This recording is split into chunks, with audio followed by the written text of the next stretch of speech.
ഉപദേശങ്ങൾ തരാൻ എന്നെക്കാളും മിടുക്കി ഇവളാണെന്ന് അറിയാലോ തനിക്ക്. ചോദിക്ക്. ഇന്നേ വരെ എനിക്ക് എന്റെ അനുഭവം വെച്ച് പറഞ്ഞാൽ ഒരാൾ പോലും മോശമായിട്ട് സംസാരിക്കുകയോ നിങ്ങൾ പറയുന്ന പോലെ ഈ കഥകിൽ വന്ന് തട്ടുകയോ. താൻ എവിടെ നിന്ന് വന്ന് രാവിലെ കുറ്റിയും പറിച്ച് എന്നെ ഏൽപ്പിച്ച ജോലി അത് ഭംഗിയായിട്ട് ചെയ്യുക എന്നുള്ളതാണ് എന്റെ ലക്ഷ്യം. അല്ലെങ്കിൽ കൂടെ സഹകരിച്ചാൽ മാത്രമേ സിനിമയിൽ അഭിനയിക്കാൻ ചാൻസ് തരുള്ളൂ എന്നൊന്നും പറഞ്ഞത്. മോനെ ശശാങ്ക, നമുക്ക് മനസ്സിലാവാത്ത ചില കാര്യങ്ങൾ പറഞ്ഞു തരാൻ വന്നിരിക്കുക.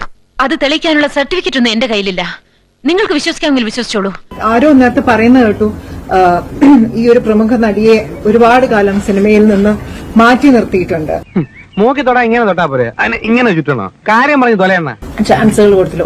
ഒരു സമയത്ത് എനിക്കും അവാർഡ് കിട്ടിയിട്ടുള്ളതാണ്. അതിനൊന്നുമില്ലേ? അങ്ങനെയാണെങ്കിൽ ഇപ്പൊ ഞാൻ അഭിനയിക്കുന്നില്ല. അതിലൂടെ എന്ത് പ്രസക്തി? അയ്യോ എന്നല്ല ചേട്ടാ, ഞങ്ങളുടെ തലമുറയുടെ ഒരു വലിപ്പം പറയായിരുന്നു. അത് ആളുകള് അവർക്ക് ഞാൻ പേടിയുണ്ടെന്ന് നീ അത് പറയടാ. അവർക്ക് ഞാൻ ആ ജോമോളുടെ ചോയ്സ് ആയിരുന്നു. ഇത് അങ്ങനെയല്ലേ?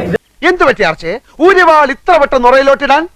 ഈ പ്രതിസന്ധി കനകാമ്പനെ തരണം ചെയ്തേ പറ്റൂ. പാർവതി വളരെ കത്തി നിൽക്കുന്ന സമയത്ത് പെട്ടെന്ന് അപ്രത്യക്ഷ വളരെ ആക്റ്റീവാണ്. പക്ഷെ അവരിപ്പോ അവരഭിനയിച്ചൊരു ചില നിർത്തിയാണ് വർത്താനം ചൊറിഞ്ഞു.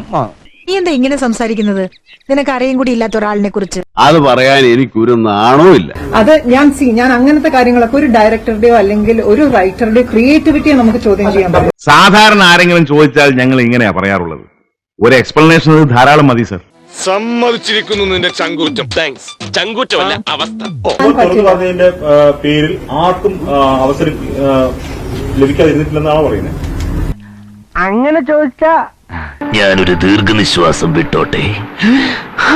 ജോമോളിപ്പോ പറഞ്ഞത് എനിക്ക് അനുഭവമില്ലെന്ന്. എനിക്ക് എന്നുള്ളല്ലോ പറയുന്നത്. അത് ഇൻഡസ്ട്രിയെ പ്രതിനിധീകരിച്ചുകൊണ്ടേ പറയാം. അപ്പൊ അതല്ല, സ്വന്തം തടി കേടാവാതെ നോക്കണം അല്ലേ? പതുക്കെ പറ. എന്തിനു പതുക്കെ കേൾക്കണം? ഇത്രയും നടിമാർ പരാതിപ്പെട്ടിരിക്കുന്നു. അപ്പൊ അങ്ങനെയാണോ മറുപടി പറയേണ്ടത്? ഞാൻ എന്തൊരു മണ്ടനാണ്. അത് ഇപ്പോഴെങ്കിലും മനസ്സിലായല്ലോ. അല്ല, എനിക്ക് എന്റെ അനുഭവം വെച്ചിട്ടല്ലേ മാഡം, എന്റെ ആത്മാർത്ഥയിൽ നിങ്ങൾ ഫ്രൂട്ട്ലെസ് ഗോരി ഒഴിക്കരുത്.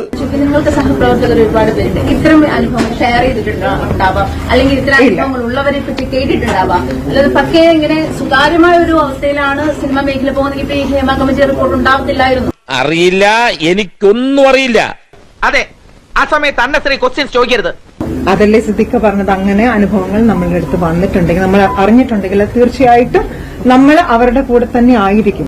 അപ്പോൾ ഇവിടത്തെ പെണ്ണുങ്ങൾ ഇനി സൂക്ഷിക്കണമെന്ന് അർത്ഥം.